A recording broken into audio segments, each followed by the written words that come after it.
Selamat pagi, mudah-mudahan sehat selalu Ibu. Alhamdulillah saya bisa bersilaturahmi ke SD Negeri Ciburayut 02 bersama Ibu Kepala Sekolah. Ini Bu ada sebelumnya saya mohon maaf, saya ada tugas dari program guru penggerak, yaitu untuk mewawancarai dalam berbagai masalah mungkin yang pernah Ibu hadapi. Jadi itu untuk pembelajaran saya nanti ke depannya gitu Bu ya. Sebelumnya saya perkenalkan diri, saya nama Encep Slamet, calon guru penggerak angkatan 10 Kabupaten Bogor. Selama ini sebelumnya mohon maaf Ibu udah bertugas jadi kepala sekolah udah berapa lama? Dari 2019 di sini. Sebelumnya di SD-SD yang lain dari 2016 mulai kepala sekolah, tapi di berbagai SD. Oh, ya. 2016. 2016 di Ciburayut 1, lalu ke Pasir Jawa, terakhir 2019 sampai sekarang di sini. Jadi udah 3 sekolah ya? Udah 3 sekolah dan biasa. Sudah hampir 8 tahunan ya. Luar biasa. Nanti mungkin saya pasti banyak belajar sama Ibu. Jadi begini Bu, mungkin di berbagai SD itu yang sudah pernah Ibu pimpin ya, ada berbagai permasalahan yang mungkin beda, juga ada yang mungkin yang sama. Juga nanti kedepannya mungkin saya juga jadi kepala sekolah menghadapi kasus-kasus yang sama. Jadi saya akan belajar di sini kepada Ibu mungkin bagaimana Ibu mengidentifikasi, karena kasus itu biasanya ada 2 ya Bu, yang berupa dilema etika yang berbenturan etikanya saja, dan yang kedua adalah bujukan moral yaitu yang berbenturan dengan hukum gitu Bu. Selama ini bagaimana cara Ibu mengidentifikasi kasus-kasus tersebut? Pengidentifikasian pada kasus itu terkadang harus kondisional, lihat kondisi dan situasi di mana kita menghadapi masalah itu ya. Bisa secara logika ataupun secara pemahaman lain. Yang penting kita tahu kondisionalnya dulu aja, gimana aja kita menghadapi itu. Karena terkadang kita juga butuh pemikiran yang lama, karena persoalan itu mungkin juga kompleks dan pelik ya. Kemudian hal apa saja nih yang anggap Ibu efektif ya, yang Ibu anggap efektif dalam pengambilan keputusan khususnya dalam kasus dilema etika. Kalau dalam kasus moral itu kan berbenturannya dengan hukum. Kalau udah berbenturan dengan hukum berarti itu bujukan moral, udah beres, itu mah gampang. Kalau yang dilema etika itu seperti apa Bu, yang Ibu anggap efektif itu untuk tentang itu mengambil keputusan itu ya, yang itu. Jadi tujuannya dulu kita harus tahu, tujuannya dulu harus jelas. Mengambil keputusan itu tujuannya harus jelas, terus apa kekurangan-kelebihannya. Jadi kalau kita melakukan hal A, kekurangannya apa, kelebihannya apa. Kalau akan melakukan alternatif B, tindakan kita B, kekurangan dan kelebihannya apa, itu perlu kita pemikiran itu ya di situ.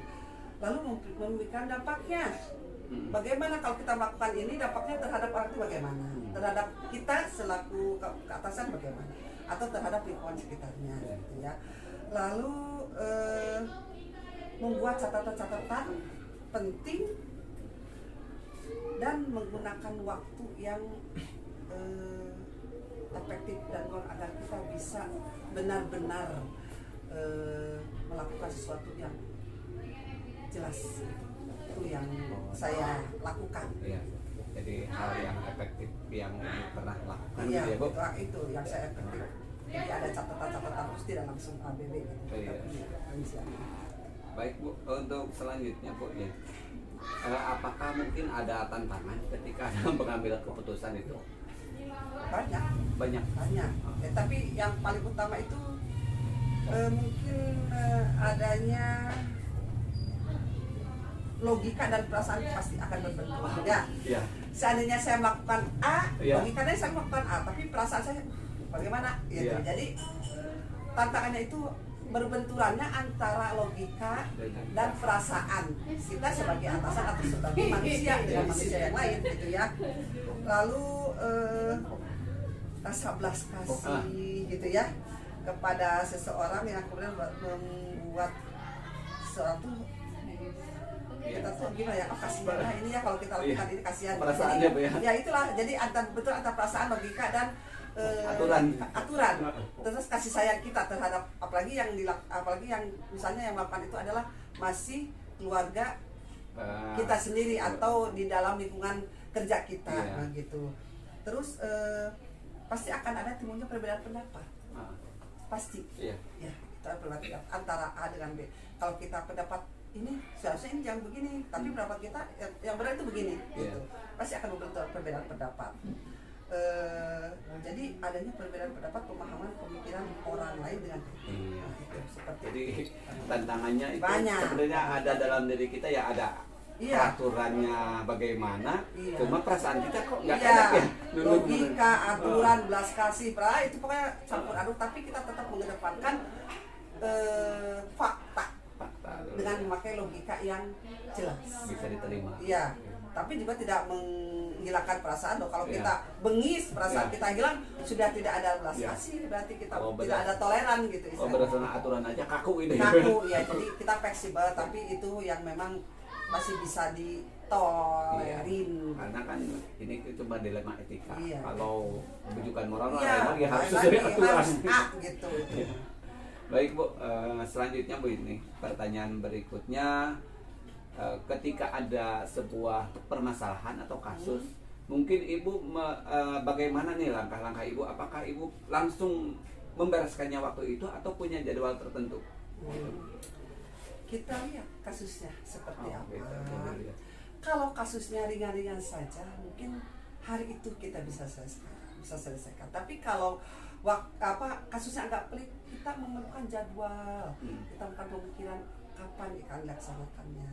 Jadi memerlukan waktu yang sangat panjang. Jadi harus dijadwalkan untuk kasus-kasus yang mungkin berat atau mungkin memerlukan pelit lah istilahnya, memerlukan pemikiran yang panjang. Jadi kita harus punya jadwal waktu tertentu untuk menyelesaikan masalah itu. Ya. Jadi karena kita adalah istilahnya untuk menentukan seseorang itu melakukan pertanyaan kepada seseorang itu kan secara individual, seseorang itu kan kita masalahnya perlu beradaptasi dulu dengan waktu yang panjang. Kalau masalahnya itu pelik, tapi kalau ringan mungkin hari itu bisa kita selesaikan. Jadi tergantung kasusnya. Tergantung kasusnya, jadi lihat situasi dan kondisi. Baik Bu, ketika Ibu mengambil keputusan, adakah orang-orang yang membantu atau bisa mempermudah ketika Ibu mengambil keputusan dalam hal dilema etika?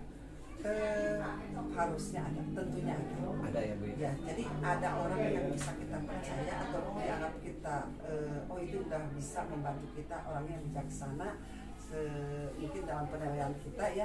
Jadi itu bisa membantu juga. Mungkin juga Bapak sebagai CGP itu punya pemikiran-pemikiran yang bisa dituangkan, bisa juga membantu permasalahan itu, baik di tempat Bapak sebagai sekolahnya atau bisa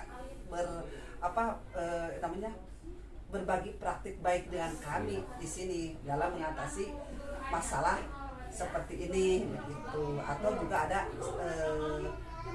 banyak rekan-rekan yang bisa membantu kita yang bisa mengatasi masalah.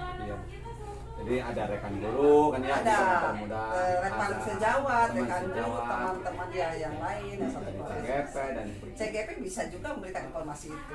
Baik Bu, untuk selanjutnya yang terakhir ini Bu ya, mohon maaf dalam hal kasus yang sudah Ibu ambil keputusannya gitu ya, dalam hal dilema etika, mungkin ada pelajaran-pelajaran yang bisa Ibu ambil, nanti akan saya adopsi juga gitu. Bagaimana misalnya si A dan si B, Bu Tati atau Bu Doni gitu, mereka adalah dua guru yang satu karakternya kan ini keras dan sebagainya.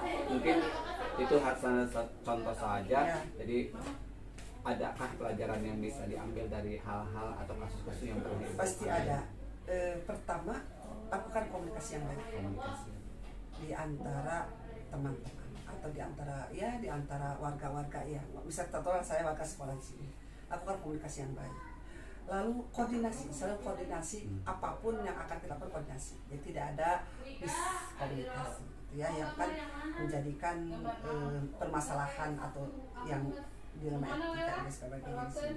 Lalu bekerja samalah dengan mereka sesuai dengan tupoksi kita di sini, gitu ya. Jadi sehingga keputusan yang dapat dilakukan bisa berlaku dengan baik, adil dan bijaksana, sehingga tidak ada pihak yang dirugikan dalam hal ini mungkin warga kita di sini. Baik, jadi terima kasih Ibu sudah membersamai saya. Baik, sebelumnya saya mohon maaf, mungkin sampai di sini aja Ibu ya. Sekali lagi banyak terima kasih. Mudah-mudahan ada manfaat untuk saya dan juga Ya, untuk amin. Ibu. Ya. Sini, saya tutup aja ya. Assalamualaikum warahmatullahi wabarakatuh.